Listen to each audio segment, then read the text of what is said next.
आज का जो हमारा विषय है वो ये है कि परमात्मा को जानना है या मानना है। ये बहुत ही प्यारा विषय है।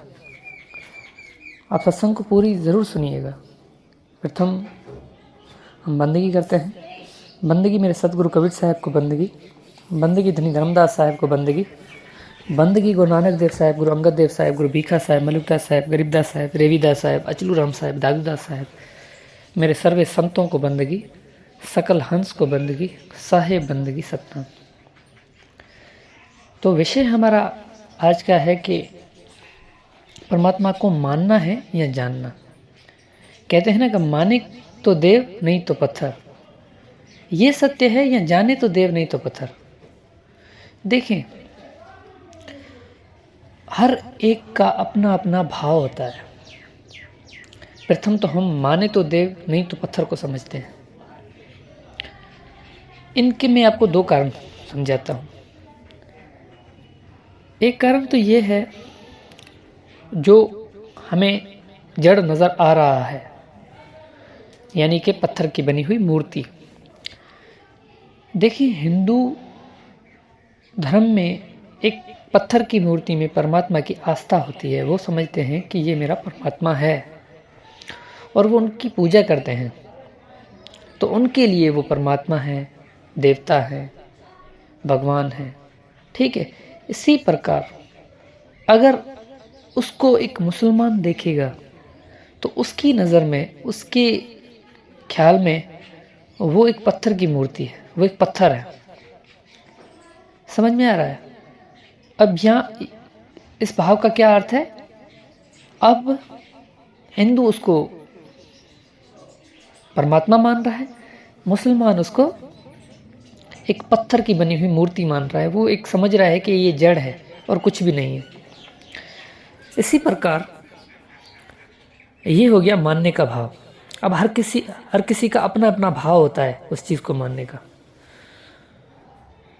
तो दूसरा मानने का भाव ये है कि हम क्या करते हैं, शरीर में आस लगा के बैठ जाते हैं। आपका जो 5 तत्व से बना हुआ शरीर है, ये भी एक पत्थर ही है, ये भी जड़ है। लेकिन ये वो जड़ है जो जड़ दिखता नहीं है। क्यों नहीं दिखता? क्योंकि इसमें आत्मा है। आत्मा के कारण ये चल फिर रहा है, खा पी रहा है, हर चीज़ कर रहा है। जो भी कार्य होते हैं वो सारे कार्य ये पूरी तरीके से कर रहा है। तो इस वजह से हमें ये पत्थर लगता नहीं है, जड़ लगता नहीं है। लेकिन जब जीवात्मा शरीर को त्याग के जाती है, तब हमें मालूम होता है कि भाई ये भी जड़ ही है, ये भी एक पत्थर ही है। तो वो लोग क्या करते हैं, किसी शरीर को ही परमात्मा मानने लग जाते हैं। तो माने तो देव नहीं तो पत्थर, इसका भाव। यानी कि वो पत्थर की मूर्ति को, जो पत्थर का बना हुआ शरीर है, यानी कि उसका जो गुरु है, वो अपने गुरु को ही परमात्मा समझ रहा है और गुरु को ही ध्यान लगा रहा है, गुरु का ही ध्यान लगा रहा है। अब देखिए, यहाँ बहुत से कबीर पंथियों में बहुत से गुरु ऐसे हैं जो अपना ध्यान लगवाते हैं। या तो अपनी तस्वीर बना के दे देते हैं अपने शिष्य को, डेली जो है सुबह उठते वक्त जो है इसका ध्यान लगाना, मेरे सामने हाथ जोड़ना और मैं ही तुम्हारा परमात्मा हूँ, मैं ही तुम्हारा सच्चा गुरु हूँ। लेकिन वो गुरु के भाव को समझते नहीं कि गुरु है क्या, गुरु किसे कहा गया है। वो अपने शरीर से जोड़ देते हैं। मेरा तो उनसे सिर्फ एक ही सवाल है कि क्या आप कभी मरोगे नहीं? क्या आपका शरीर कभी भी आप शरीर को त्याग नहीं करोगे और मरने के बाद आपका शरीर जैसा है वैसा ही रहेगा? ऐसा तो नहीं है।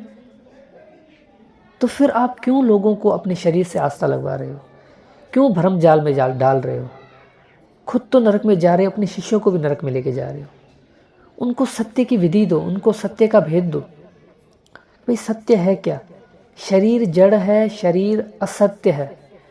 जो भी चीज़ फना होने वाली है, जो भी चीज़ ख़त्म होने वाली है, जो भी चीज़ त्याग करने वाली है, वो कभी भी सत्य नहीं हो सकती। तो इस भेद को समझना है। तो ये हो गया हमारा दूसरा भाव, माने तो देव नहीं तो पत्थर। और दूसरा जो भाव था वो ये था कि जाने तो देव नहीं तो पत्थर। अब इस भाव का जो अर्थ है, इसके भी आपको मैं दो अर्थ समझाता हूँ। एक ये कि इस संसार में जो भी चीज़ है, आप उसको जानते हो या मानते हो, तो आपके पास जवाब होगा कि हम जानते हैं। जैसे कि मैं आपसे पूछूं, आप चांद को जानते हो? आप बोलोगे हाँ। मैं पूछूंगा सूरज को जानते हो? आप बोलोगे हाँ। तारों को जानते हो? हाँ। ज़मीन को जानते हो? हाँ। आसमान को जानते हो? आकाश को जानते हो? माता पिता भाई बंधु सबको जानते हो। इस संसार में जो भी चीज़ आपको नज़र आ रही है, इंसान हो या कोई भी जड़ हो या चेतन हो, सबको आप जानते हो। लेकिन जब परमात्मा की बात आ जाती है, तब आप ये क्यों कहते हो कि मैं मानता हूँ? वहाँ पे आपका मानता वाला भाव क्यों आ जाता है? आप उनको खोज क्यों नहीं कर रहे उस परमात्मा की? आपके हृदय में ये लगन क्यों नहीं आ रही कि मैं उस सच्चे परमात्मा, उस सच्चे सदगुरु की खोज करूं, मैं उसको अनुभव करूं, मैं उसको अनुभव करके देखूं कि वो कैसा है? और ऐसे गुरु की आप खोज क्यों नहीं कर रहे हो जिससे वो गुरु आपको विधि दे और आप भी उस सत्य को अनुभव करो? तो जब तक आप उसको जानोगे नहीं, तब तक आप कभी भी भाव बंधन से मुक्त नहीं हो सकते। तो इसी वार्ता पे सदगुरु कबीर साहब कहते हैं कि तेरा मेरा मनवा कैसे एक होई रे, तेरा मेरा मनवा कैसे एक होई रे।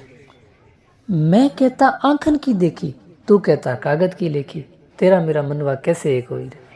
साहब कह रहे हैं कि तुम्हारा और मेरा विचार कैसे एक हो सकता है, तुम्हारा मन मेरा मन कैसे एक हो सकता है? क्यों कि मैं कहता हूँ आंखन की देखी, तू कहता है कागज की लेखी। तुम लिखा लिखी की बात करते हो, मैं देखा देखी की बात करता हूँ। यानी मैं जानने की बात करता हूँ, तुम मानने की बात करते हो। तो विचार कहाँ से एक हो सकते हैं? यानी साहेब भी कह रहे हैं कि आपको परमात्मा को जानना है। साहब की एक और साखी है, साहब कहते हैं कि लिखा लिखी है नहीं, देखा देखी बात, दूल्हा दुल्हन मिल गए और फीकी पड़ी बारात। यहाँ पे आत्मा और परमात्मा की बात हो रही है। साहब कह रहे हैं कि लिखा लिखी नहीं है, कहाँ पे इसका संकेत या कहाँ पे इसका भेद लिखा हुआ नहीं है, लेकिन मैंने देखा है, देखा देखी बात मैंने देखा है, दूल्हा दुल्हन मिल गए और फीकी पड़ी बारात। दूल्हा यानी कि परमात्मा, दुल्हन यानी कि आत्मा। आत्मा का परमात्मा से मिलन होते हुए मैंने देखा है। यही वार्ता पे सतगुरु कबीर साहब से कहाँ पे पूछा गया था, साहब कोई भी मनुष्य उस परमात्मा को कैसे अनुभव कर सकता है? साहब से पूछा गया तो साहब ने कहा कि पानी के समुद्र में आग लगने पर, सागर से मिलने वाली हर नदी जब खाक होगी, तब ये कबीर आगे कहते हैं कि मछली जब पेड़ पर चढ़ेगी, मछली जब पेड़ पर चढ़ेगी, तब ये कबीर जिसे देखना होगा उसे खुली नयन से देखेगा। देख रहे हैं यहाँ पे साहब कितना प्यारा समझा रहे हैं, साहब कितना सटीक कह के समझा रहे हैं। पानी के समुद्र में आग लगने पर, यानी शरीर की बात हो रही है। शरीर में जब आग लगेगी, आग किस चीज़ की? आग प्रीति की, प्रेम की, लगन की, कि जब तक आप उसको प्राप्त करना नहीं चाहोगे तब तक आप कभी भी नहीं कर सकते। तो इस शरीर में आग लगानी है, प्रेम की आग लगानी है, प्रीति की आग लगानी है, ध्यान की आग लगानी है, एक अटल जिद करनी है कि मुझे उस सत्य को प्राप्त करना है, मुझे उस परमात्मा को अनुभव करना है। सागर से मिलने वाली हर नदी जब खाक होगी और आपकी जो इंद्रियां हैं, आपके जो विकार है, ये सारे विकार खत्म हो जाएंगे जब उससे प्रीत लगेगी। तब मछली जब पेड़ पर चढ़ेगी, मछली यानी कि आत्मा, पेड़ यानी कि परमात्मा, और जब जीव आत्मा उस परमात्मा से जाके मिलेगी, तब कबीर जिसे देखना होगा उसे खुली नयन से देखेगा। साहब कह रहे हैं कि जब उसके बाद मैं जिसको देखना होगा उसको खुली नयन से देख सकता हूँ, यानी मैं उसको अनुभव कर सकता हूँ। तो ये भाव होता है। तो कहने का भाव यही है कि उस परमात्मा को हमें मानना नहीं बल्कि जानना है। अब हम जान कैसे सकते हैं? खुद से तो जान नहीं सकते, तो हम कैसे जान सकते हैं? उस परमात्मा को हम तब ही जान सकते हैं जब हमें ऐसा सद्गुरु मिले, ऐसा ज्ञानी गुरु मिले जिसने उस सत्य को अनुभव किया, उस परमात्मा को अनुभव किया हो, और जिसने खुद अनुभव किया होगा वो ही हमें अनुभव करवाएगा, और जिसने खुद ही अनुभव नहीं किया वो हमें क्या अनुभव करवा सकेगा। और एक और बात मैं ऐड कर देता हूँ, और जिसने अनुभव किया वो कभी भी नहीं कहता कि मैंने अनुभव किया है, क्योंकि कहते हैं ना, हीरा मुख से कब कहे 1.25 लाख मेरा मोल। हीरा कभी भी नहीं बोलता, लेकिन उसकी पहचान होती है, जानने वाले जान लेते हैं। बानी से पहचानिए साधु चोर की हाट, अंतर की करनी से निकले मुंह की बात। कि उसकी बानी से जो वार्ता बता रहा है उसकी वार्ता से समझ जाएं, उसकी ज्ञान जो दे रहा है उस ज्ञान से समझना है कि उसने अनुभव किया है या नहीं किया है। बानी से पहचानिए साधु चोर की हाट। जब वो ज्ञान देगा तभी आपको समझ में आ जाएगा कि हाँ, इस गुरु ने उस सत्य को अनुभव किया है या नहीं किया, या ये खुद तो नरक में जा रहा है, हमें भी नरक में लेके जाएगा। तो आगे साहब कहते हैं कि वो ही बात कर सकता है, वो बात जो उसका अपना अनुभव होगा। बगैर अनुभव के कोई भी ज्ञान नहीं दे सकता। जिसका जो अनुभव होगा वो आपको वो देगा। जिसके पास जो होगा वो ही दे सकता है ना। जिसके पास शरीर का ज्ञान होगा वो शरीर का ही देगा, वो आपको शरीर में ही सत्य बताएगा कि शरीर में ही सत्य है। जो मन का ज्ञान रखता है वो कहेगा मन ही परमात्मा है। जो तन को जानता है वो कहेगा तन ही परमात्मा है। जो आत्मा को जानता है वो कहता है आत्मा ही परमात्मा है। इसीलिए गुरु नानक देव साहिब कहते हैं कि आत्म मही राम, राम मही आत्म, चीनस गुरु बेचारी। गुरुओं ने तो ये कहा है कि आत्मा में राम है और राम में आत्मा है, चीनस गुरु बेचारी। और जिसने उसको चीना है उसने उसको जाना है। खोज करनी है हमें, ऐसे गुरु की खोज करनी है जो हमें बताए कि हमें ध्यान लगाना कहाँ है, कहाँ पर वो मिलेगा। पहले उसकी खोज का तो पता चले कि वो है कहाँ। जैसे कि आपको बोला जाए कि 200 फीट ज़मीन के खड्डा करें, 200 फीट खड्डा करेंगे तब आपको अंदर सोना मिलेगा या हीरे मिलेंगे, जवाहरात मिलेंगे। अब 200 फीट बोल दिया, आप 100 फीट आप खुदाई करके फिर आप उसको छोड़ दें, आप बोले नहीं ऐसा कुछ भी नहीं है, झूठ बोल रहा है। आप 200 फीट कंप्लीट तो करें, फिर आप जान लें कि भाई वहाँ पे है या नहीं। ऐसे ही आप बोल देते हो कि या नहीं है। साहब कहते हैं बार बार अभ्यास से जड़ मत होत सुजान, जैसे रसरी आज जालते सिलते पड़े निशान। अभ्यास करना पड़ेगा, जो गुरु विधि देता है। अब विधि हमें उस गुरु से लेनी है जिसने उस सत्य को अनुभव किया हो। वस्तु कहाँ ढूंढे किस विध लागे हाथ, वस्तु तभी ही पाई है जब भेदी ली जाए साथ। वस्तु को तभी प्राप्त कर सकते हो, उस सत्य नाम को तभी ही प्राप्त कर सकते हो जब आप भेदी को साथ में लोगे। भेदी लीना साथ में दीनी वस्तु लखा है, खोटी जन्म का पंथ था पल में दिया पहुंचा है। कि जब मैंने भेदी साथ में लिया, यानी मुझे ऐसा गुरु मिला जिसने अनुभव किया है, उसने खुद की तो मुक्ति कर ली। मेरे जो कर्म थे, जो कोटि जन्म से मैं इस 84 लाख दुनिया में भटक रहा था, मेरे भी बंधन कटा लिए। तो आज की सत्संग में हमारा विषय यही था कि उस परमात्मा को जानना है या मानना। तो मैंने आपको आज समझाया कि हमें उस परमात्मा को जानना है, ना कि मानना है। और मैं आपसे ये कहना चाहता हूँ कि अंधविश्वास ना करें। विश्वास करना अलग चीज़ होता है।